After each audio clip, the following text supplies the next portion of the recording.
যে গ্রামে ব্যাংক নেই সেখানেও এবার ব্যাংকিং পরিষেবা দেওয়ার উদ্যোগ রাজ্য সরকারের।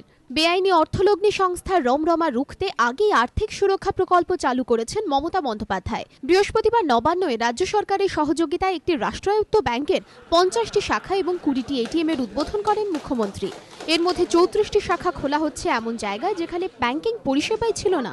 মুখ্যমন্ত্রীর দাবি, ব্যাংকিং নেটওয়ার্কের আওতায় আসা এই নতুন অঞ্চলের মানুষের অর্থনৈতিক উন্নয়নের পাশাপাশি প্রতারণার হাত থেকেও রক্ষা পাবেন গরিব মানুষ। ব্যাংক যত বেশি অ্যাক্টিভিটিস বাড়াবে এবং যত বেশি গ্রামগঞ্জে পৌঁছে যাবে, কৃষক থেকে শুরু করে শ্রমজীবী মানুষ থেকে শুরু করে ছাত্র যুব বা যারা টিউশন ইভেন করে, they want to keep their money also the bank. কিন্তু সুযোগ না থাকলে থাকে না, তখন এখানে কোনো উল্টোপাল্টা জায়গায় রাখে আর টাকাগুলোকে প্রতারণা করতেই চলে যায়।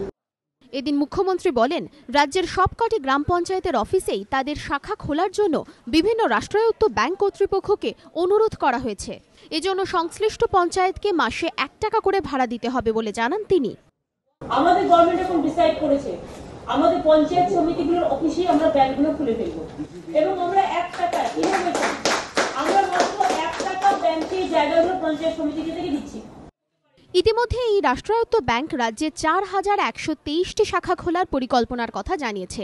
1 বছরের মধ্যেই 50% ব্যাংক তৈরির কাজ সম্পূর্ণ হবে বলে দাবি ওই সংস্থার। সুমন ঘরাইয়ের রিপোর্ট, এবিপি আনন্দ, কলকাতা।